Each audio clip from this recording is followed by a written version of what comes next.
Super കൺമണി സീരിയലിൻ്റെ latest promo വിശേഷങ്ങളിലേക്ക് എല്ലാവർക്കും സ്വാഗതം. അങ്ങനെ മാനസ എന്ന പൊതുശത്രുവിനെതിരെ അറിയാതെ തന്നെ ഏട്ടനും അനിയനും അനിയൻ്റെ ഭാര്യയും ഒരുമിക്കാണ്. എന്നാലും മാനസ അതൊന്നും അറിയുന്നില്ല. മാനസ വളരെ കോൺഫിഡൻസിലാണ്. കാരണം എന്താണെന്ന് വെച്ചാൽ അലിഗയുടെ ചെയർമാനെ വരെ നിയന്ത്രിക്കുന്ന ശക്തി മാനസയുടെ പിന്നിലാണെന്ന് മാനസയ്ക്ക് അറിയാം. എന്ത് ഡ്രാമ കളിച്ചും സുജാതയുടെയും ആര്യമ്മയുടെയും മനസ്സിൽ കയറിപ്പറ്റുക എന്നുള്ളൊരു ഉദ്ദേശം തന്നെയാണ് മാനസയ്ക്കുള്ളത്. സാഗറിൻ്റെയും കൃഷ്ണൻ്റെയും ഇഷ്ടങ്ങൾ പോലും കാണാൻ ശ്രമിക്കാതെ സുജാത മാനസയ്ക്ക് വേണ്ടി അതുകൊണ്ട് തന്നെയാണ് വാദിക്കുന്നത്. ബലരാമൻ സ്നേഹിക്കുന്നവർക്ക് വേണ്ടി എന്തും ചെയ്യുമെങ്കിലും തന്നെ ദ്രോഹിക്കുകയാണെന്ന് അറിഞ്ഞാൽ പിന്നെ വെറുതെ ഇരിക്കില്ല. എന്തായാലും മാനസ വീണ്ടും ഒരു നാടകം കളിക്കാൻ ഒരുക്കുകയാണ് സുജാതയുടെ അടുത്ത്. കൺമണിക്കാണെങ്കിൽ തന്നെ ദ്രോഹിക്കുക എന്ന് വെച്ച് ആരെ പറ്റിയും അങ്ങനെ കുറ്റമൊന്നും ആരോടും പറയില്ല. ആ ശ്രീദേവി തന്നെ അത്രയും ദ്രോഹിച്ചിട്ടും അവൾ കൃപയും കൃഷി അവളെ പറഞ്ഞു വിടാൻ തീരുമാനിച്ചപ്പോഴും വേണ്ടാന്ന് പറഞ്ഞ് തടയുകയാണ് കൺമണി ചെയ്തത്. മാനസയോടാണെങ്കിലും തന്നെ ഇത്രമാത്രം ദ്രോഹിച്ചിട്ടും കൺമണി മാനസയെക്കുറിച്ച് ഒരു കുറ്റമോ പരാതിയോ കൃഷിനോടോ ദേവിജിയോടോ ആരോടെങ്കിലും പറഞ്ഞിട്ടില്ല. ഇതിപ്പോൾ അലിഗയുടെ നിലനിൽപ്പിൻ്റെ തന്നെ പ്രശ്നമായതുകൊണ്ട് തന്നെയാണ് അത്രയും സ്ട്രോങ് ആയിട്ട് അവൾ കൃഷ്ണൻ്റെ അടുത്ത് മാനസയെക്കുറിച്ച് പറഞ്ഞത്. ഇതൊക്കെ ശ്രീദേവി ആരും അറിയാതെ മാനസയോട് പറയുന്നുണ്ട്. എന്താണാവോ ഇത്രയധികം ആത്മാർത്ഥത കാണിക്കാൻ ശ്രീദേവിക്ക് മാനസ കൊടുത്തത്? കൃഷിൻ്റെയും കൺമണിയുടെ കയ്യിൽ നിന്നും എത്ര കിട്ടിയിട്ടും ആ പഠിച്ച കളി പഠിക്കുന്നില്ല. ഇനി മാനസയുടെ കയ്യിൽ നിന്ന് തന്നെ ഒരു തിരിച്ചടി അവൾക്ക് കിട്ടണം. എന്നാൽ അവൾ കൺമണിയുടെ കാൽക്കൽ ചെന്ന് വീഴും. ആ ലാലിക്കൊക്കെ കിട്ടിയതുപോലെ. അങ്ങനെ മാനസയെക്കുറിച്ച് ബലരാമനിൽ നിന്നറിഞ്ഞ ഭാഗ്യശ്രീ മാനസയുടെ ഐഡൻറ്റിറ്റി കണ്ടുപിടിക്കാനുള്ള ശ്രമം നടത്താണ്. തൻ്റെ സംശയം ശരിയാണോ എന്നറിയാൻ വേണ്ടിയിട്ട് തൻ്റെ സംശയം ശരിയാണെന്ന് അവൾ ഏറെക്കുറെ ഉറപ്പിക്കുകയും ചെയ്തു.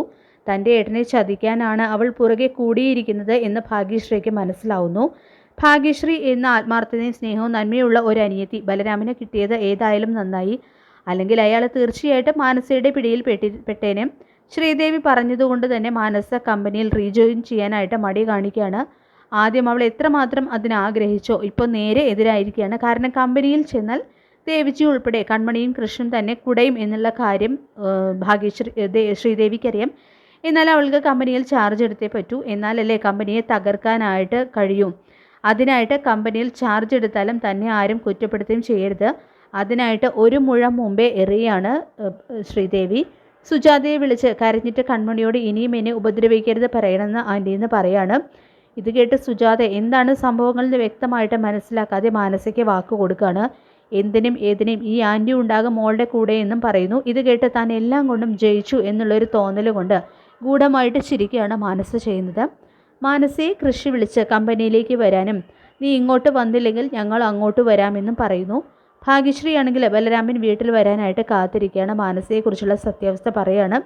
ലാലിയോട് മാനസയാണ് ഏട്ടൻ സ്നേഹിക്കുന്നതെന്നും എന്തോ ഒരു ഉദ്ദേശം വെച്ചുകൊണ്ടാണ് മാനസ ഏട്ടൻ്റെ പിന്നാലെ നടക്കുന്നതെന്നും മാനസയുടെ മനസ്സിലിരിപ്പോൾ ഒന്നും നടക്കാൻ പോകുന്നില്ല എന്നും പറയുന്നു.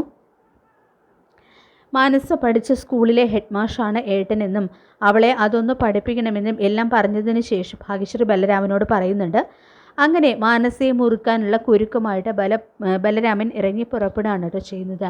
അങ്ങനെ സൂപ്പർ കൺമണി സീരിയലിലെ വളരെ ത്രില്ലിംഗ് ആയിട്ടുള്ള എപ്പിസോഡുകൾക്കായിട്ട് നമുക്ക് കാത്തിരിക്കാം. ഈ റിവ്യൂ ഇഷ്ടപ്പെട്ടെങ്കിൽ ലൈക്ക് ചെയ്യുക, ചാനൽ കൂടി ഒന്ന് സബ്സ്ക്രൈബ് ചെയ്ത് സപ്പോർട്ട് ചെയ്യുക. താങ്ക്